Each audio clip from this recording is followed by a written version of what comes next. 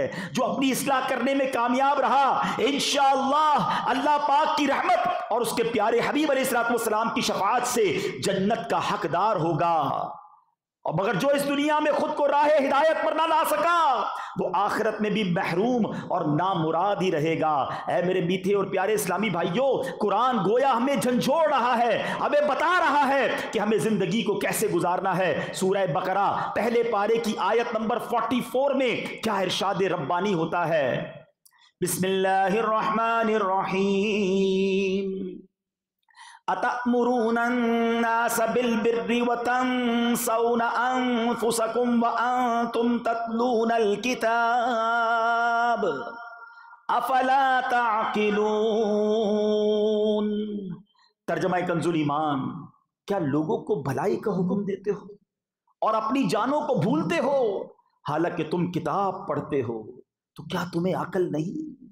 کچھ لوگ ایسے بھی ہوتے ہیں جو دوسروں کو بھلائی کا حکم دے رہے ہیں۔ یہ آیت گویا ہمیں جھنجھوڑ رہی ہے کہ لوگوں کو تو بھلائی کا حکم دیتے اور اپنے آپ کو بھول جائیں۔ واقعی نیک بن جائیں، اپنی آخرت کی فکر کرنے والے بن جائیں۔ دیکھیں قرآن مجید فرقان حمید کیا ہمیں بار بار جو یاد دلا رہا ہے۔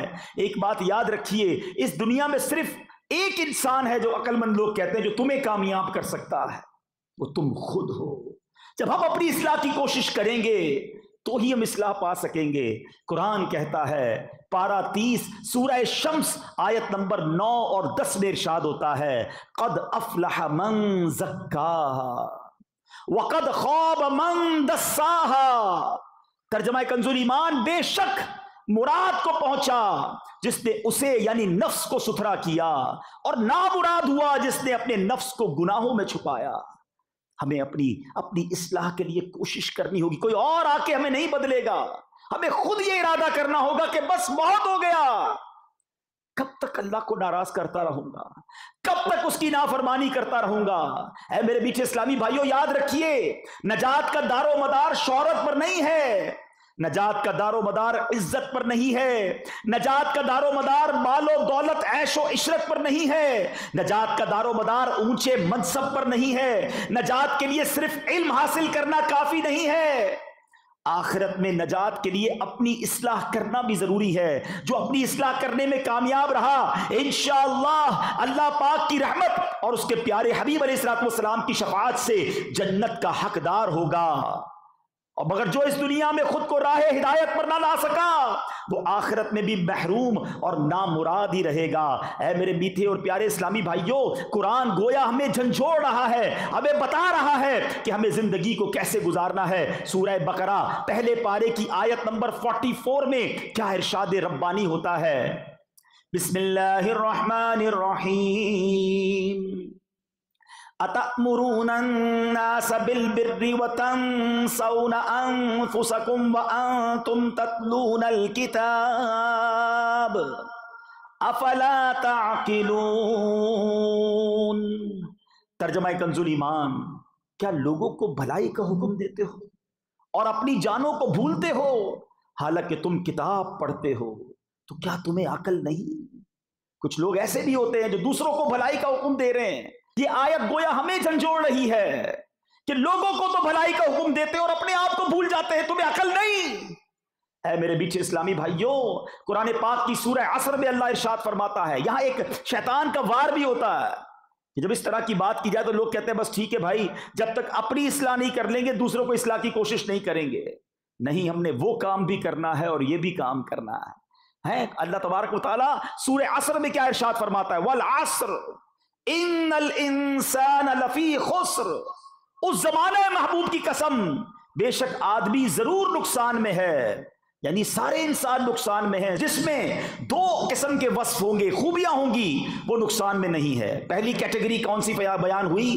الا الذین آمنوا وعملوا الصالحات، مگر جو ایمان لائے اور اچھے کام کیے۔ یہاں اپنے اعمال کی بات ہو رہی ہے۔ پھر آگے دوسرا وصف خوبی کیا بیان ہوئی؟ وتواصوا بالحق وتواصوا بالصبر، اور ایک دوسرے کو حق کی تاکید کی اور ایک دوسرے کو صبر کی وصیت کی۔ امام حسن بصری رحمت اللہ تعالی علیہ کی خدمت میں سوال کیا گیا، کیا روحانی طبیب دوسروں کا علاج کر سکتا ہے، یعنی نیکی کی دعوت دینے والا مبلغ؟ فرمایا ہاں، مگر پہلے اپنا علاج کرے پھر دوسروں کا کرے، تاکہ خود راستے سے بھٹکا ہوگا تو دوسروں کی رہنمائی کیسے کرے گا۔ اب آپ سے دوسرا سوال کیا گیا کہ لوگ کہتے ہیں دوسروں کو نصیحت اسی وقت کرنی چاہیے جب بندہ خود تمام برائیوں سے پاک ہو جائے۔ فرمایا شیطان تو یہی چاہتا ہے کہ نیکی کی دعوت دینے اور برائی سے منع کرنے کا دروازہ بند ہو جائے، ہر شخص اپنی اصلاح میں لگ جائے اور خود کو مکمل سدھار لینے سے پہلے نیکی کی دعوت بالکل نہ دے۔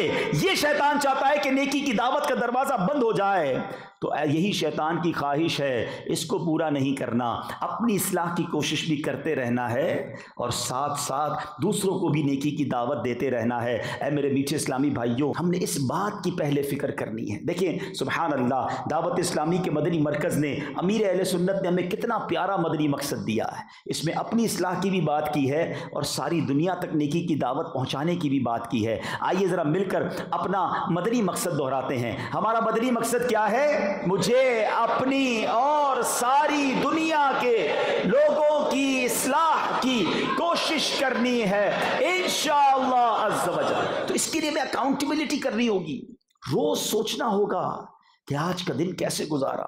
بزرگان دین کس طرح اپنی خود احتسابی کیا کرتے۔ پہلے حضرت عمر رضی اللہ تعالیٰ عنہ امیر المومنین ہیں، ان کا منصب کیا ہے کہ نبی پاک علیہ الصلوۃ والسلام فرماتے کہ میرے بعد کوئی نبی ہوتا تو عمر ہوتا۔ آقا علیہ الصلوۃ والسلام کی حدیث کا مضمون ہے، عمر جس گلی سے گزر جائے اس گلی سے شیطان نہیں گزرتا۔